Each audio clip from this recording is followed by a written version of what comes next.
Hello, I'm Jeff Hodges, Sports Information Director here at the University of North Alabama. We're here with UNA head baseball coach Mike Keene. And Coach Keene, the UNA Lions, excited about the 2015 season coming up. You got a lot of experienced players coming back, 14 total returners.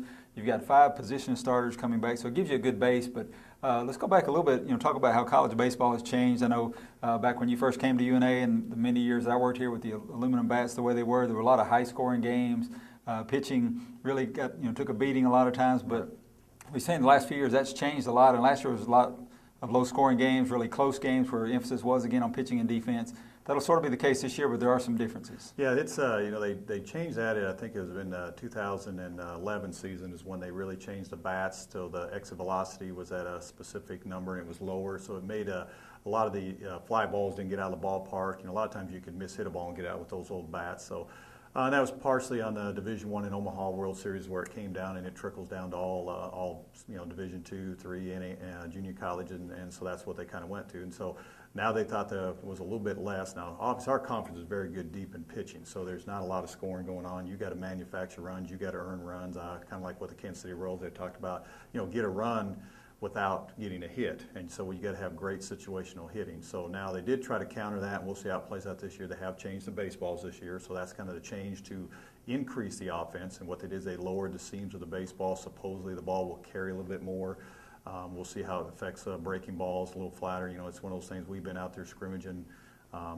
So far haven't seen a ton of difference with that. I don't know. We have actually scored a little bit more this spring, so maybe it has made a difference as far as the ability to locate in the ball and the break. So we'll see. It'll be interesting this year. Coaches always say pitching and defense win championships, and if that's the case, the Lions certainly set up for some success this year. You fielded 968 last year, which was really strong. You've got 3 of those position starters back, and Tyler Hall at first base, Brett Guzet at short, and then Dylan Boston at third. But talk a little about makeup of the infield and then the new folks you have at second base. Yeah, I think, obviously we lost 2 Gold Glove seniors. Jake Ward was an All-American Gold Glove, and the outfield, of course, when you had Josh Carpenter at second base, who was a Gold Glove, good, solid defensive player, with his arm strength could really turn the double play. So obviously we have to replace him. But the nice thing is really saw the improvement. Dylan Boston at third base throughout the year was kind of thrust into that position, and all I've seen him do is get better and better as we progress. And he's had a really good fall and had a great spring so far. And then Kyle Conkle and Tyler Hall both coming back at first base. Kyle Conkle played DH, but then kind of went more in that role at first base, and he's really made a lot of progress. And Brett Guzet was really good at shortstop for us last year, and I think he's going to be really good this year. He's very consistent, just a solid, infielder. So with those 3 coming back, now the one we need to get is try to find a second baseman, and that's what we're in the process of doing. And we get some good options there, and we feel pretty good about who we have right now.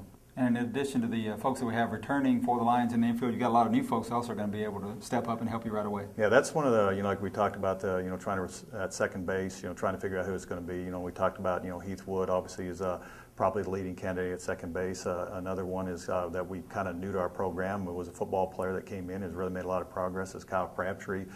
He's actually been playing shortstop and second base, kind of we didn't know what he was going to do, but he's really going to help us with depth. Then the other one we have is a couple freshmen that we're going to see out, which is Ben Richards and then Davis Elliott, our true freshman. We're not sure if we're going to redshirt him, but another freshman who's really standing out offensively is Kyle Hubbock, who will be he's playing first base, but will probably be DHing for us. Is a left-handed hitter, has a lot of pop in his lineup, so he's another guy that, as a true freshman, will more likely be perhaps hitting in the middle of our lineup this year. Behind the plate's always important, and Peyton Thomas came in and was forced into a part-time starting role as a freshman last year, but you've got some guys to help him back there this year and got some good competition behind the plate. Yeah, it was one of those things we felt we had to get better behind the plate. We had to get a little more consistent. Peyton is a true freshman, had his good days and bad days with a lot of freshmen, but we felt we needed to have some depth. We just didn't feel we had a lot of depth there last year, and so we were kind of on the verge of an injury away from being, after one went down, then having another one. So we feel we got a real good competition going with 3 guys. You got Kevin Hall, who's a transfer from Meridian back there. We got Jess Smith, another transfer from Central Alabama Community College, and obviously Peyton. Those 3 right now are battling for that position. Now, all 3 of them can really throw. They got very good arms. So it's really who's going to be the best defensive catcher as far as, the framing, the blocking. Then obviously who can throw the most consistent, who would be the guys can be back there probably catching at least 2 out of 3 games on the weekend. Your biggest losses from last season, obviously in the outfield, you only returned Jake Smith and Taylor Hayes, so you're looking for some guys to step up in the outfield. Yeah, it was, that was another area that we need to address. And I thought our assistant coaches, Coach Hancock, Coach McGregor, and Coach Rosenberg did a good job getting out on the road and trying to fill some holes that we felt that we needed to make this group better. So right now, obviously with Jake Smith, who was splitting time early and then kind of took over full time, and then Taylor Hayes, who's been in and out, so he's back in the mix obviously this year. But we did bring in Brandon Pugh. Will probably be there in center field. Very talented. He's more of our typical speed guy that you're going to see in the outfield, can throw. He's kind of a mix, maybe not quite as fast as a Terry Jones, but he's got kind of that style. But he hits left-handed. We've got Dylan Calhoun, who's either going to be playing left or right field, mixing in. Then we also got redshirt freshman Mitchell Lovell, who's been he's got a lot of ability. He's been a little inconsistent, like a lot of freshmen, just trying to figure out what he's going to do. Now Kevin Hall, our other catcher, is also plays some outfield, and then Heath Wood, who's battling at second base, also plays outfield. So we've got options. It's just now I'm trying to get the lineup in there and figure out what's going to be our best lineup. If we go to take a quick look at the pitching staff, there's been very few years that you would return all 3 of your conference starters, but you definitely have that luxury this year with Riley Sanderson, Brantley Claunch, and Kyle Kunkel. Between them, they won 16 games for you last year, so great starting pitching coming back, but you also have your relievers back, and Austin Carpenter, Jacob Westerhouse. Then you got some new guys also going to step in for you. Right. That was, we were talking about, it's been very seldom do we have where you have basically 8 guys that pitch significant innings for us and they're all coming back. I mean, that just doesn't happen very often. So obviously we felt pretty strong about our pitching. I thought they had really good falls. This spring we hasn't been, again, I think it's a credit that we're a little bit more offensively. They've been a little more inconsistent. But when you've got Claunch come back in number 1, Sanderson number 2, and Conkle number 3, and obviously with Austin Carpenter and Jacob Westerhouse, who, Jacob's been just, almost lights out. He's just got some really good stuff. Then you put that in there where Bradley Bailey is a true freshman pitch, and he's just gotten better this year. Kyle Stevenson, Jake Smith threw on the the weekend or the midweek games, and now you tie that in there. We got Todd Gibson, that's going to be in the mix with there, and then Sean Smirnoff. He's another lefty that's got a chance and knows what we're trying to figure out all their roles. So we've got a kind of an idea. We'll probably start with those guys, but they just can't be real comfortable because the other guys are really doing a good job behind them.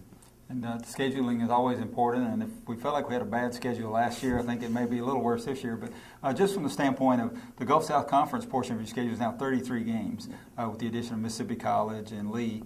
And of course, you had added Shorter and Union last year. So right. The conference part of the schedule is going to be really tough. But when you open up on the road against West Florida, Delta State, you have a home series of West Alabama and then Valdosta State on the road. That's really going to test your team early. Yeah, and I mean, that's, they're talking about, you got to play them. Well, you got to play them sometime. So I think there's no way around it. It's just what you try to do is hopefully you're prepared and, your pitching is going to help get us through some of those, and we'll just do what we're going to do and have some execution and be good on it. I mean, our conference is deep. It's talented. It's deep all the way through the teams we add. So you got to play. We've been preaching our guys. You got to be good every weekend and who we're going to play. I think the nice thing is we got a little more favorable midweek games as far as we're at home a lot more. So I said that's kind of the trade-off from being on the road. So hopefully that'll kind of counter stuff so we can get some guys out there and get some guys in the lineup, because that's what I got to do. We got some guys that have really had some pretty good falls, and we got some new guys that we need to get out there and see what they're going to do. We're excited about the upcoming 2015 season for the UNA baseball team. A lot of opportunities to get out to Mike Lane Field and catch the Lions. You can also follow the Lions on Lion Vision here on the UNA website at www.roarlions.com. Thanks for being with us.